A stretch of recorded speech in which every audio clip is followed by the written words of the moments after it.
It is not Q&A time yet, Cassandra. Yes, what's your question?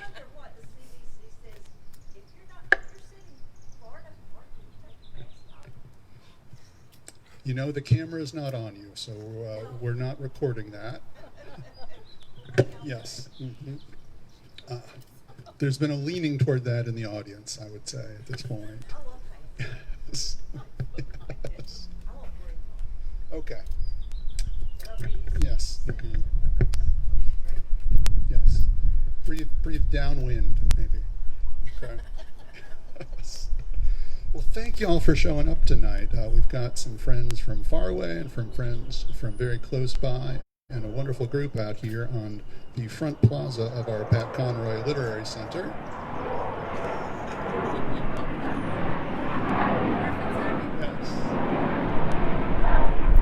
In case our at-home audience needed proof that we were outside in Beaufort, South Carolina, that's the sound of freedom overhead. It's our Marine Corps fighter jets. So I get to introduce my friend Johnnie Bernhard, and I got to spend the morning as co-pilot of sorts, just to stick with our airborne theme. Johnnie was here this morning to teach a writer's workshop for Ollie, the Osher Lifelong Learning Institute, and it was fantastic to see her get to be a teacher in that context, even though the class wasn't able to meet in person. Remotely, she was as wonderful as she is in person. So I'm glad all you are here with us in person, and whoever is out there in Facebook land is watching us as well. I'm Jonathan Haupt. I'm the executive director here at the Conroy Center. And this is Johnnie Bernhard. Johnnie is a former English teacher and journalist, and she's written articles for an eclectic mix of journals and magazines, including, but not limited to, Suburban Reporter of Houston, World Oil Magazine, the Mississippi Press, the International Word Among Us, Heart of Ann Arbor Magazine, Houston Style Magazine, and the Cowbird NPR production on Small Town America. And Johnnie's entry for Cowbird, The Last Mayberry, received nearly 8,000 views nationally and internationally, which is pretty remarkable in itself. Were that not enough, she is also the award-winning author of 3 novels, A Good Girl, How We Came to Be, and most recently, Sisters of the Undertow, which was chosen by the Association of University Presses as one of the top 100 books from the university press community, which is a pretty cool thing as well. It is also an official selection of the Pulpwood Queens. That's Johnnie's second time, I believe, to be a Pulpwood Queen author. And she's not the only Pulpwood Queen author here. Cassandra King is with us. That looks like Connor Garrett over there as well, and me. So there's quite a few of us from Team Pulpwood here tonight. Johnnie is also a contributing writer to a number of anthologies, that number being 3, which is in fact a number. Writers on Writing, Katrina Memories, and the Pulpwood Queens celebrate 20 years, which I remember reading something about too.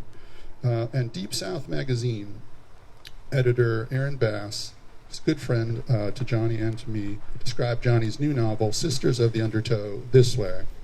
Johnnie Bernhard writes with such humanity and genuine care for her characters that it's hard to leave them on the page. In her latest novel, Sisters of the Undertow, sibling rivalry between 2 very different sisters impacts the course of their lives. The storms swirl both inside and outside.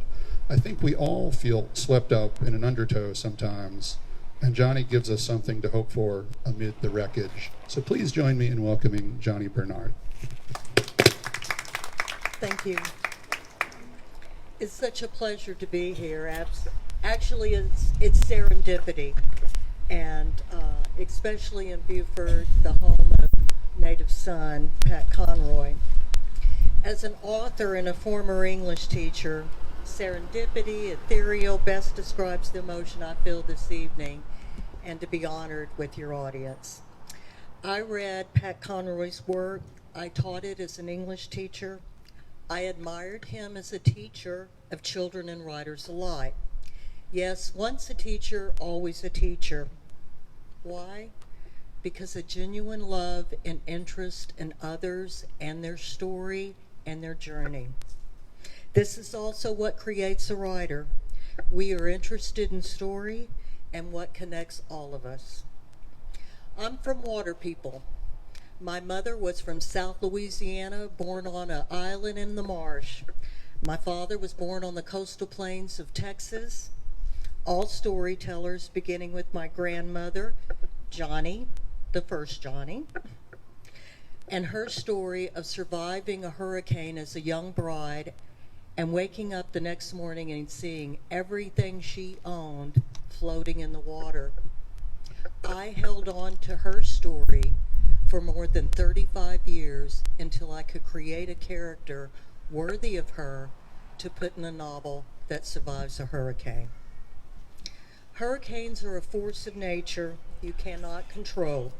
It is often a matter of luck who is affected, and is often seen as a great equalizer in life.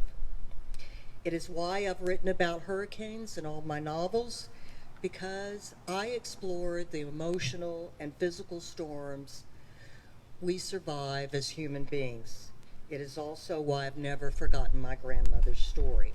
You see, it's always about story for me.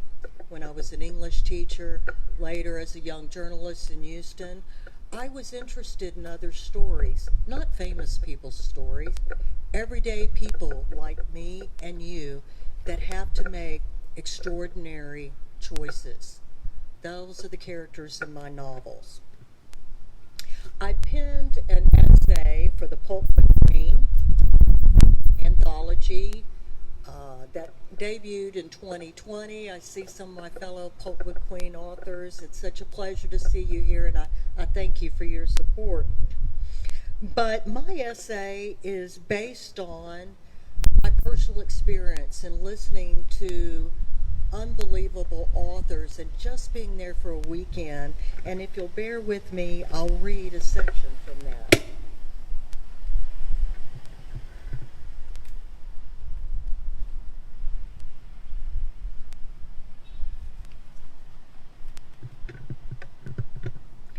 It is late Saturday afternoon, and a cold front has pushed itself to the revival tent with chilling rain and a somber mood. The conference room is darkened as Tim Conroy, along with his fellow Pat Conroy proteges from our Prince of Scribes, narrates his family's story as black and white photos stream of 5 boys, sisters, a mother and a father, a family exposed to strangers in its aching beauty and sorrow. Generational.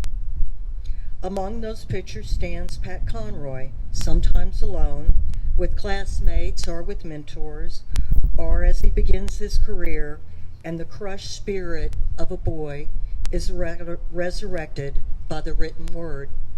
It is always about story. Tim Conroy reads his own poetry. He is unflinchingly brave, void of self-pity and self-promotion, despite living in the shadow of his gifted brother. So achingly true is his delivery of words, I cannot help but cry, often laughing at the same time, thinking, I am so lucky to be in this place at this moment. Because Monday will arrive along with the famine of routine. Today, I am in a place where poets and storytellers are characters that come alive from a book. And then I realize there is never enough love in this life. It's the common theme of every poet, of every writer this weekend. That love never overflows or fills the brim, satisfying our broken hearts and spirits. And that is exactly why there are poets and storytellers. They reassure us we are not alone. Their exploration of the human condition unites us as humans. It is what Pat Conroy called great love, and it is what held writers and readers for a weekend in a small town in East Texas. It is always about story. And so many of these stories begin within our families. I write family saga, some call it drama, but it's really just people like me and you. And I shine the light on what's in that closet we don't always want to open. But the interesting I have found in writing family saga and studying others is our decisions as adults are often reflected in what we learn and see within the oldest of institutions, and that's the family. Story and family. Sisters of the Undertow is a family drama focusing on the relationship between two sisters. These sisters are born in the 70s in Houston, Texas, to a middle-class couple very much in love. The first daughter, Kim, is born after many, many miscarriages by the mother. It is something that cripples her spirit quite a bit. But when Kim is born, she is born healthy, she is gifted, and 16 months later, her little sister is born at 29 weeks, a preemie with lifelong physical and learning disabilities.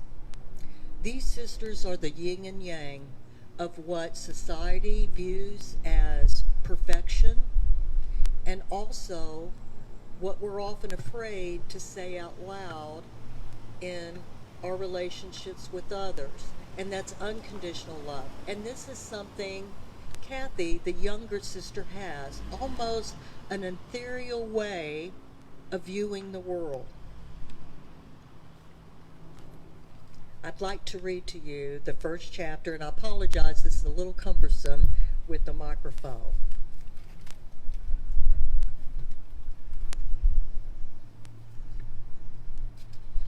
But I think it's the best chapter that we could see the yin and yang of these sisters.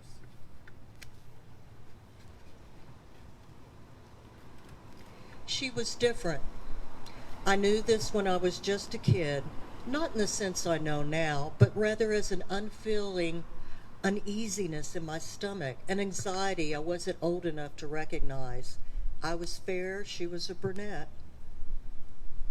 I was Kimberly Ann, the pretty and smart sister, whose name was always called for the correct answer. She was unlucky Kathy Renee, the plain and troubled sister whose name was never called at all. We were sisters. I loved and hated her. We shared a double bed during our childhood. The only thing changing during those years was the bedspread. Sometimes it was purple and nubby, scratching our tender skin when we pulled it up to our chins. Sometimes it was a simple quilt, never a Dutch doll or a star-flattered pattern, but one made from our worn-out clothes sewn together with a clever stitch. For the longest, our bed was covered in a white chenille with fringe trailing on the hardwood floor. It changed with time, but my sister, the little girl I slept with every night, remained the same. While I played the clarinet in the junior high band and won ribbons in track and field, she remained the same, a little girl with brown eyes, neither stunning or intense. I always think she knew what people thought of her. She wanted to say something in return. For many years I waited for her to say it, but I learned she was incapable of cruelty. We were born 16 months apart of the same mother and father, yet our lives would become as different as two planets orbiting around the sun, never to fully understand each other despite our years of circling.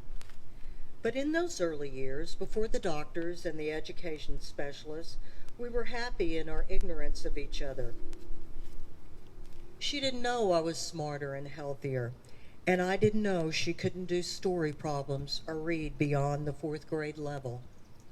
Before I knew she would always be different, we were perfect little girls in a happy world. Our bedtime ritual was one of friendship. Except for the nights I would inflict my privilege as the older sister. It began with a warning from the lamp. When the lamp clicked off, "Stay on your side of the bed, here's the border, don't cross it," I'd say, and draw an imaginary line with my index finger. She met my challenges with confusion. Thinking it was a game, she'd toss her right foot over the imaginary border. This was returned with an elbow to her side. She then rolled to the far side of the bed, as far away from me as she could go without falling off the bed.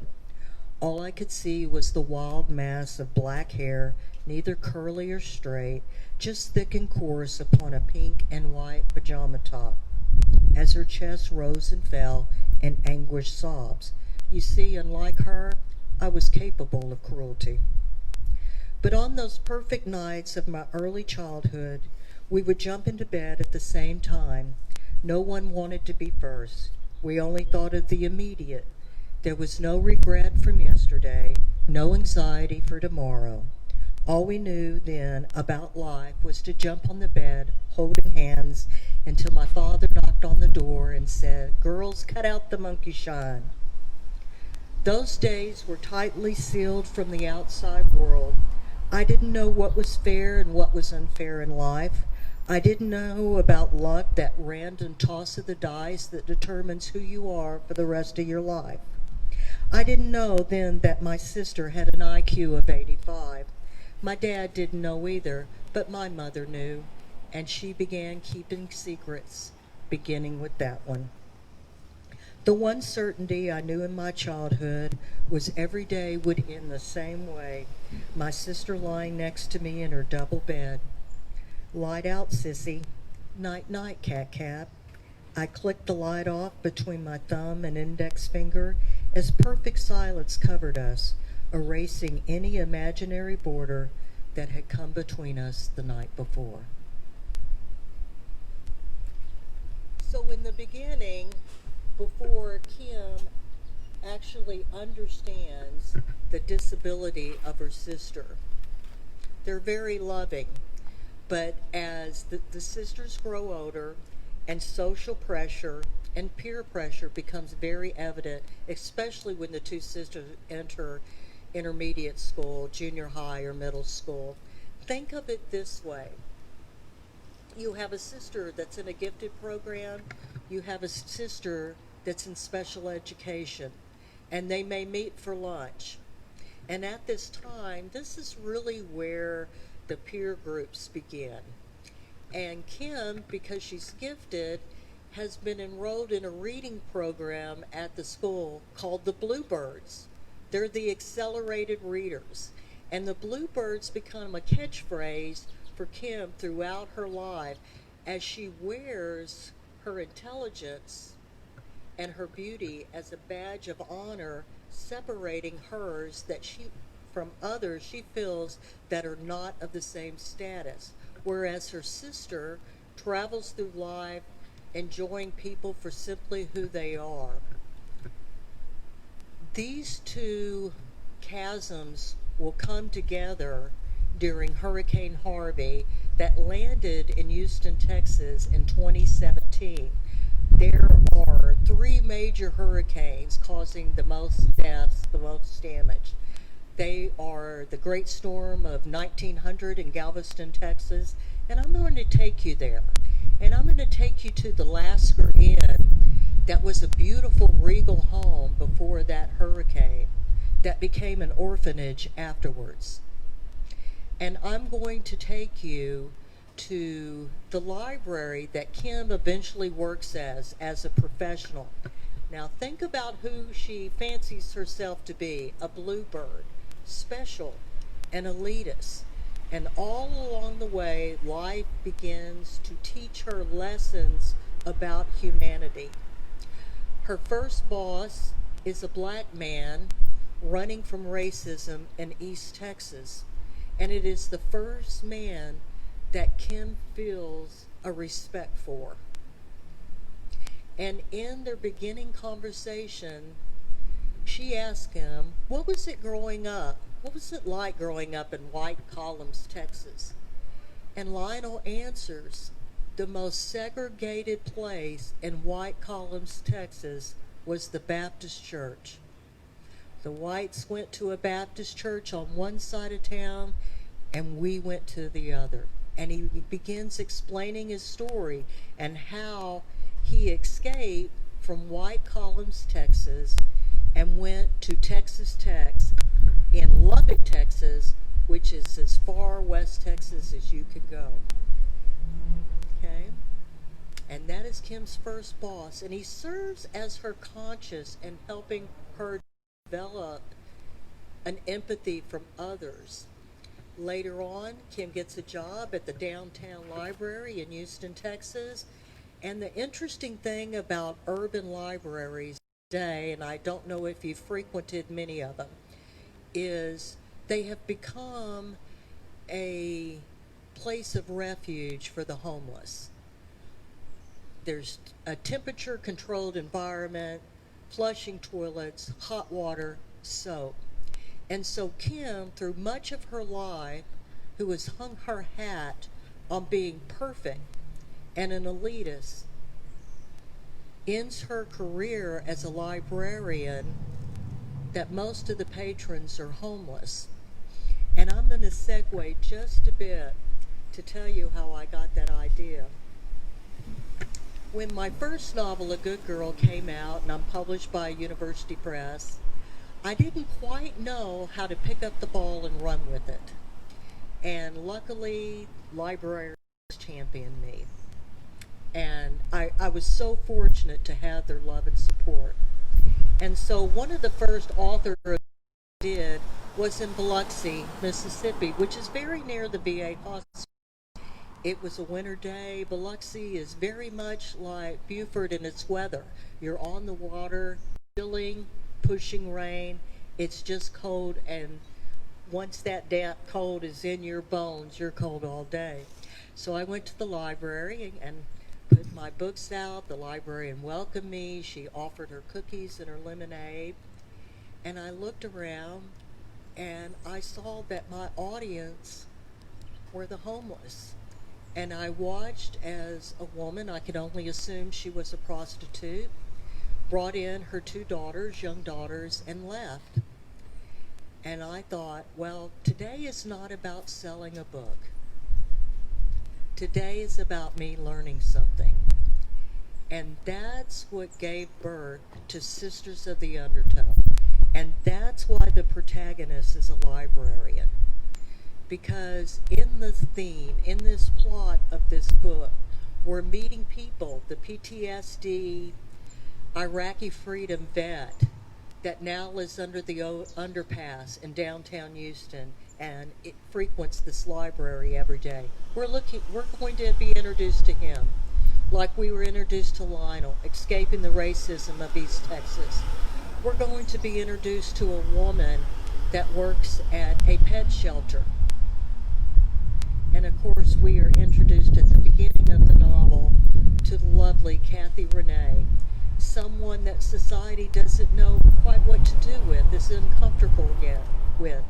Yet her love and her interest for others is a beautiful, innate quality of unconditional love. All this comes together to work as a metamorphosis in the change of Kim. Of course, we use all those well-known symbols of water, baptism, hurricane, undercurrents, in dealing with all these characters, especially Kim. The last two chapters in the novel are set in Houston right before Hurricane Harvey lands. It was the third most devastating storm in American history. Second was Hurricane Katrina. And we'll actually meet a homeless woman named Little Red Rambo, who hangs out at the library and loves romance novels and carries those paperbacks wherever she goes, who's originally from New Orleans and survived Katrina, and it pushed her to Houston. So this is the story of Sisters of the Undertow, as I ask you to examine the connotations of lucky and unlucky, and the the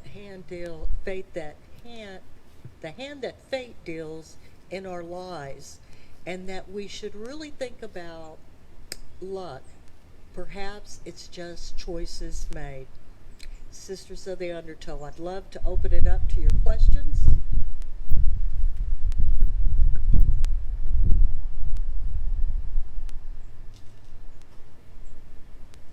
If not, I want to share with you something I'm often asked as an author of upmarket fiction, literary fiction, fancy words, for just saying that the theme is always universal. What I'm trying to do as an author is to connect us all as human beings. Although Kim is from Houston, Texas, Kim could be from Budapest, Hungary. Elitism doesn't know one real estate. It's worldwide. And people that love unconditionally are worldwide. And I was asked in an interview I did just as this book came out, the end of February, just as the world began to close down, I was asked, what do you feel is your responsibility as an author? And I thought about it. My responsibility as an author is to strip away color, arrogance, egoism, to get to the core of what it means to be a human being. And that is to love and to be loved. And that is the great love that Pat Conroy spoke of. Thank you, Buford. I've enjoyed my evening with you. Please stay around and we'll chat about books, and I could sign some books for you. And thank you. Yes. I was going to tell a story about Johnny. We lived just a couple of blocks from each other in Mississippi, and I ran into a gentleman on the beach one day that was a flagpole painter. You wouldn't think that was too big a deal. These are kind of like a shepherd, you know, because they've got these great automated things where they can put the trucks out and go way up, and he actually would climb the pole and paint it from the top down. He's covered with paint, short and stocky and full of enthusiasm. And I saw her soon after that and told her the story, and she just said, "Oh my God, I wish you'd come and gotten me." She wanted to hear his story. So yes, this story is important. That was my mistake. For those of you that did not hear all of Lake Andrew's shared story with me, is we were neighbors in Ocean Springs, Mississippi, a little bitty town on the Mississippi Sound. I did not know she was coming tonight. Lake, like the librarians, has been my champion since my first novel, so this is quite a touchstone. Get all three. So what are the themes of your other books? Well, a good girl is a family saga. And it's the story of immigrants coming to America in the 19th century, just as Texas becomes a republic. It's not part of the United States. It has large land grants, and immigrants from all over the world are coming to Texas. So we follow really two sides of a family. An Irish family, leaving, of course, the potato family. They come to New York, they survive the quarantine, they come to Charleston, South Carolina, work for a little while there on the docks, and they hear that there's work for the Irish and all the hotels that the German immigrants are building at this little port town, right north of Corpus Christi. It was an actual town called Indianola. And so we have the Irish girl eventually make it to Indianola, and meets the German boy, also an immigrant. And they're in Indianola just long enough to leave. A hurricane, factual, wiped Indianola off the face of the earth. It was becoming the rival to Galveston and New Orleans as a port city. The Sisters of Mercy from New Orleans had just gone there and helped build a school for the immigrant children. So this story is about family, of course, and the extraordinary decisions and journeys ordinary people make for the immigrant. There's always an immigrant thread in my story, because I happen to think that's something we do very well in America, in welcoming others and giving people a chance at a good life. And so that's a good girl. I've got several hurricanes in there. And it's about that protagonist, like Kim, I believe a lot in redemption and a person coming to be comfortable in their skin and finding themselves. I think that's really important when you get that chance. My second novel, How We Came to Be, this is the story of a wine-chugging single English teacher in Houston, Texas, trying to raise an 18-year-old daughter who goes to the University of Texas. She's a very vulnerable girl. Her mother gave up her country, her father passed away, who's always been in a loving, comfortable bubble of Karen, the protagonist's home, the English teacher. She goes to the University of Texas, wants to fit in like many freshmen do, starts enjoying the Greek life a little too much, and then tries to keep up with her studies by using Adderall, which is quite common. And when I began traveling with that book, it was amazing how many mothers and fathers of high school students, not openly, and that's okay, but privately would share their own story with Adderall.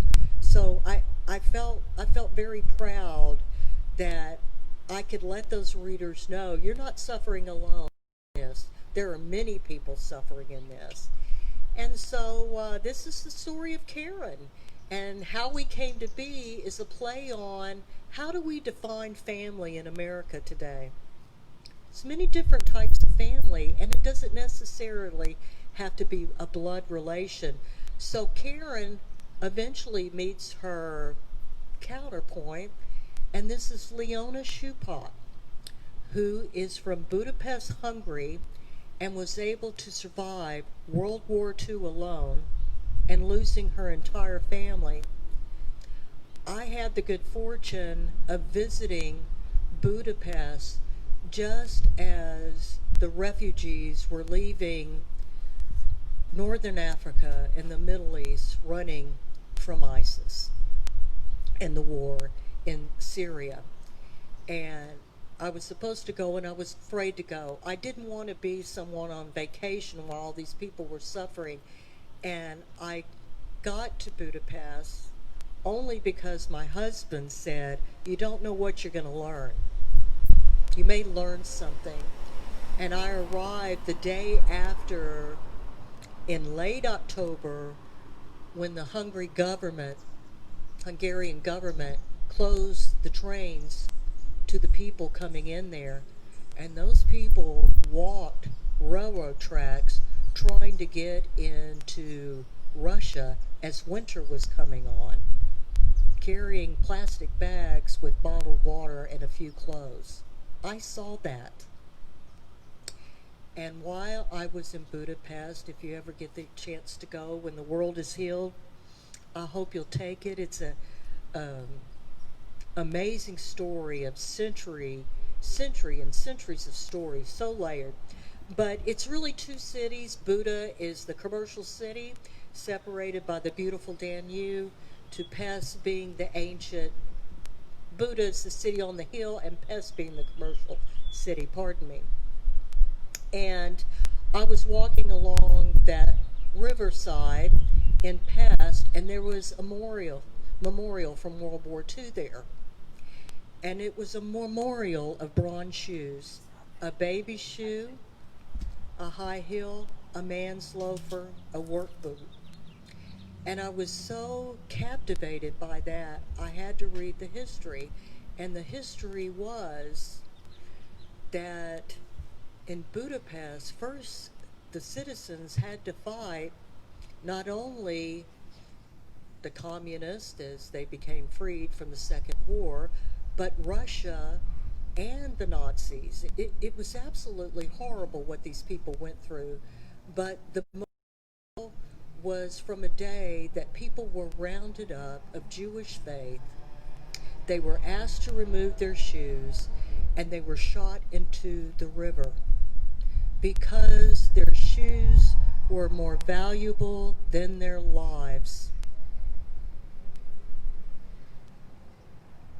Every day, all around the world. So that's what inspired how we came to be. I wanted to write Leona's story. I wanted to create her. And then I had to create, well, a lot more characters. So why not Nutty Karen, who loves her wine, is an English teacher in a high school of multiple diversity students, suffering through the school system, underfunded.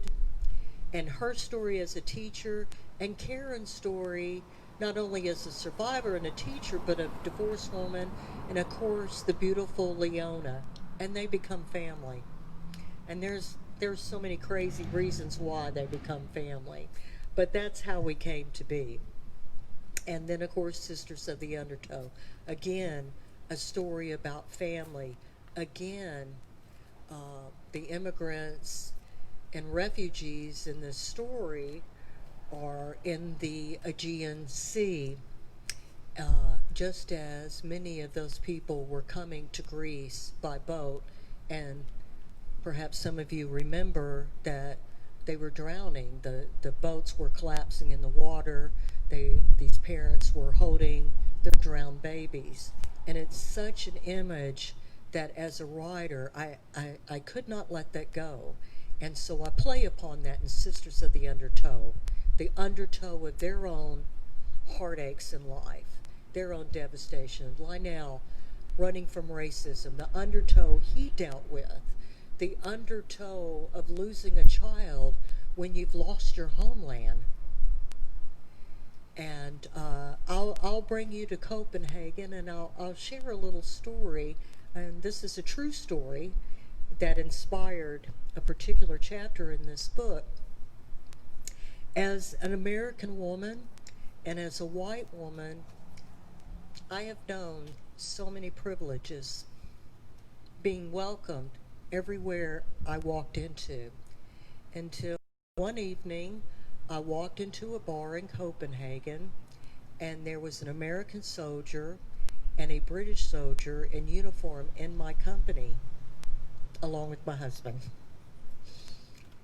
And the bar owner said, "Get out." And I was shocked, because I thought, no, I'm not hearing this. He's not talking to me. He's not talking to the people behind me. And he said it again. He said, "Get out. You're ruining the vibe. I'm the owner. I could do what I want." And then the arrogant American I began arguing with him. "Well, we have money. We could pay for our drinks." That's how far removed it was from my mind that someone might not like me and is judging me on the color of my skin, what I'm wearing, before I even open my mouth. And so our character, Kim, who is going through this tremendous metamorphosis in her life, because she was an arrogant woman, she was cynical and elitist, and she keeps meeting the people that are the survivors, that have the true heart, that are the brave among the brave. She'll go to Copenhagen, and she'll have a conversation with several people in a bar. So these are the stories I write over and over again. I'm somehow stuck in those themes of everyone's looking for family. Everyone's looking for acceptance. And again, everyone is looking for great love. So thank you, Buford, the Pat Conroy Center, you lovely people, for coming out tonight. And thank you, Pat Conroy, for giving me the courage to write my story.